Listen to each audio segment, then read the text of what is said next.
It's my privilege to welcome Lee Zimmerman, the owner of FM Cleaning Services, serving the greater Pittsburgh area in Pennsylvania, to the program today.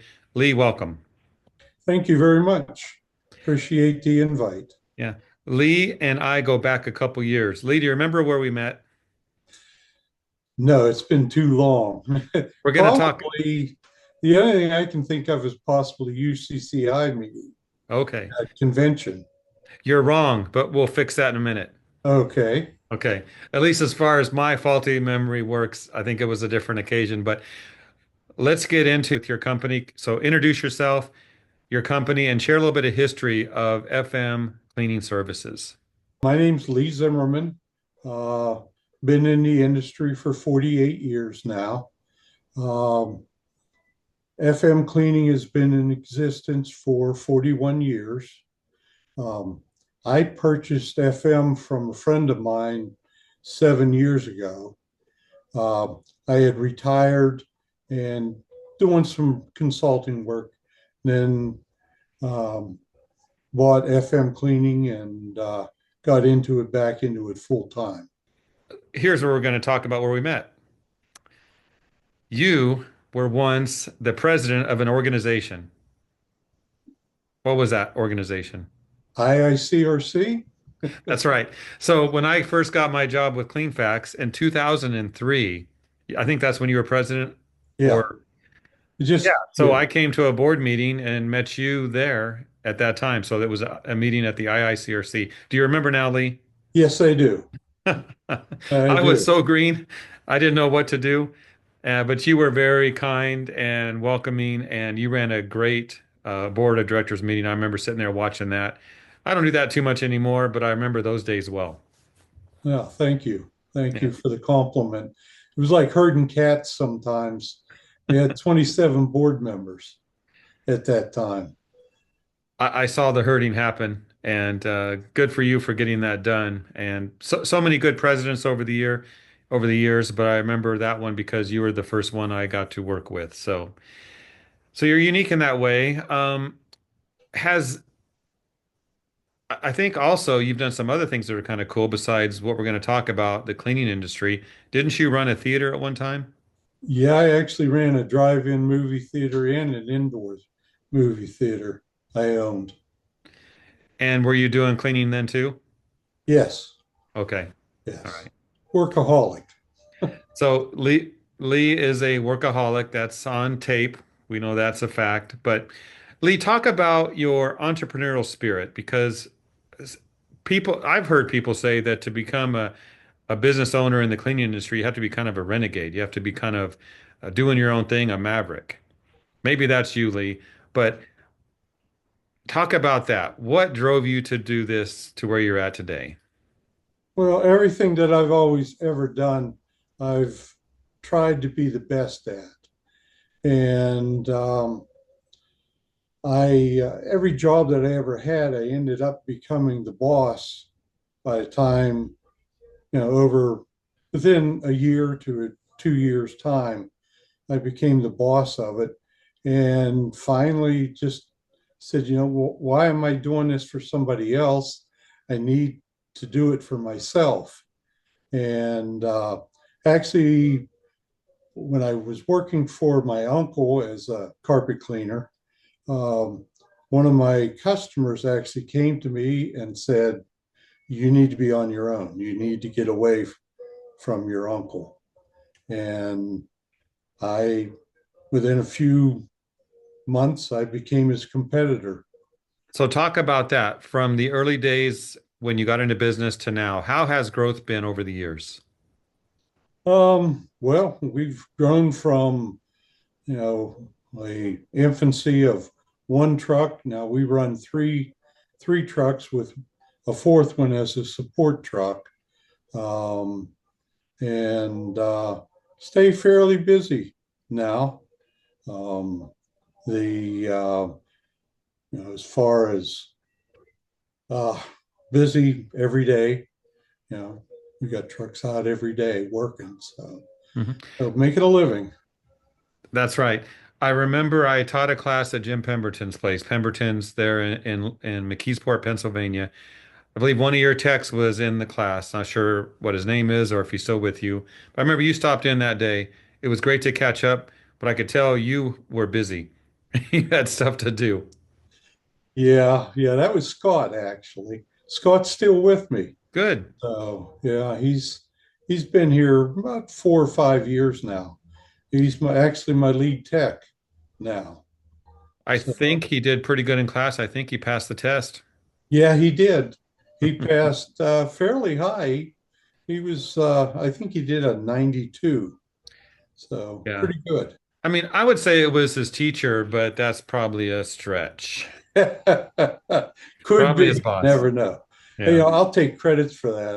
I since I was his teacher before you. Yeah, I will transfer all credit to you, Lee. So you Yeah. Hey, talk about your unique value in the industry. Thinking about your customers and how they really appreciate what you do. Do you feel that as part of your company's success? Yes, I do. With the company, what we do is, we offer actually in my company, we offer a 100% guarantee um, of satisfaction. That's been that way ever when I had my own company and with this company, which I own now, we've kept that on and we stand behind that. I can actually still count on one hand how many times we've had to refund money, but we will stand totally behind it. Uh, I have a great team behind me that does a lot of work for me, makes me look good in the industry. And so, Yeah, I know when I Scott, your technician that took the class I taught, he was such a personable young man. That's what you're looking for in your employees. I could tell he was good with customers without even experiencing that, just the way he communicated and we were able to visit. So you have to be proud of your team. I'm extremely proud of my team, right from the office to the tech staff to the work completed. Let's dig into the troubles Lee has seen over the years, the challenges you've faced. So you've been through a recession, you've been through good and bad times. What are some of those challenges, those speed bumps you hit along the way that you overcame? Can you think of any? Yeah, probably one of the biggest was, the change in the industry, going from carpet cleaning to hard surface. That was a huge thing.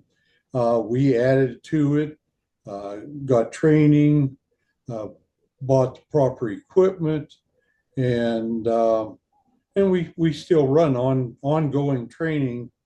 In the company, um, usually, you know 2 or 3 times a year we have the training session. So, but that was one of them. Uh, so we developed that. COVID, COVID was another challenge. Um, Fortunately, we had enough commercial work that the commercial business kept us going when we couldn't do the residential. Um, and probably right now, the biggest one that I see within my area is employees, trying to hire new employees and keep your employees. So, and we've done steps. It's not just throwing money at them. It's adding value, making them feel that part of the company, which they are. Without my employees, I'm nothing. So, so they're the face of the company. I just work in the background. So, Running the orchestra, I guess you could say, directing things. Yeah. kind of, yes. So, Lee, let's talk about mistakes, business mistakes. You have to have made a couple along the way. Can you identify what those are and what you did to overcome them? Well, mistakes. I've been extremely lucky uh, being involved with an organization called IICRC. I got to work with a lot of well-known, very intelligent people, and fortunately, they kept me on the straight and narrow. And when I strayed, I mean, it's extremely important to associate yourself with people in the know. And if you do that, it limits your mistakes, tremendously.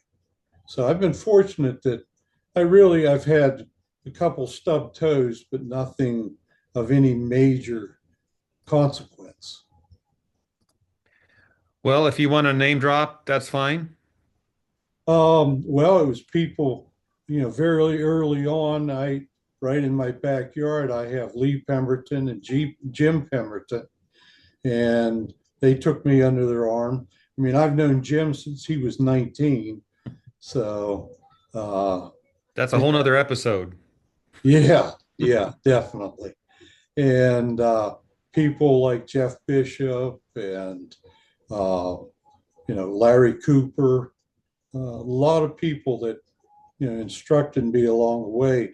And the important thing is you got to have your ears open. And you got to be humble enough and listen. You know, listen to what they're telling you. So, Very true. Just a couple more questions for you, Lee. I know you've got a team to run there. You got to check up on your techs. What does real success look like to you? well, success varies with age, in my opinion. When I was younger, I wanted to be rich and have lots of money and a big house and have 40 trucks out there running and everything.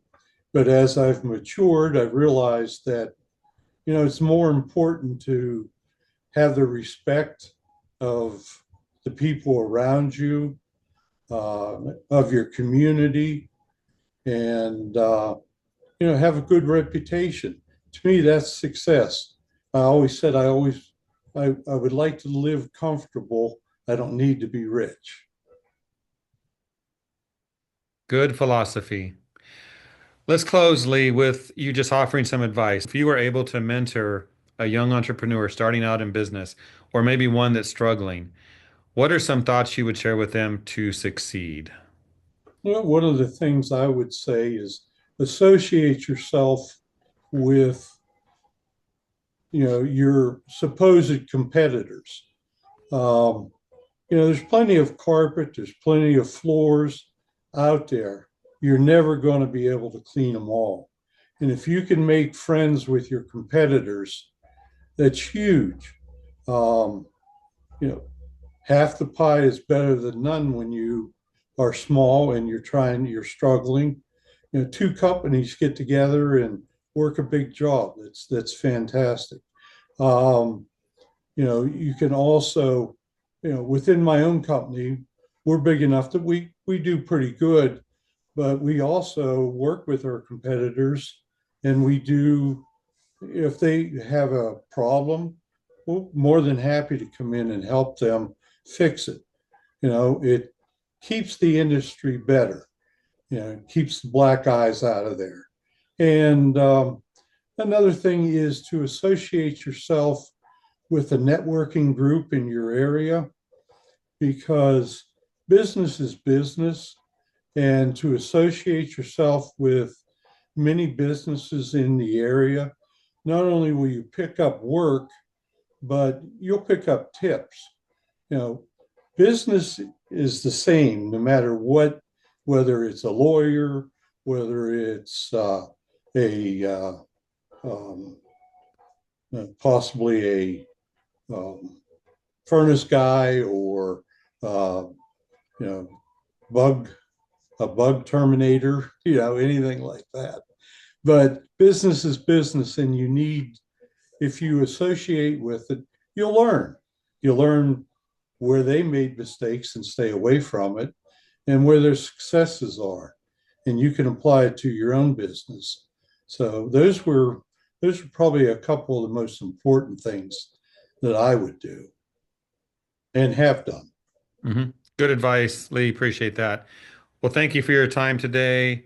Hopefully, these words you've offered will help others succeed as well. And I don't think I'll see you at the next IICRC meeting. Probably not. All right. All But thank you, Lee. right. Thank you very much.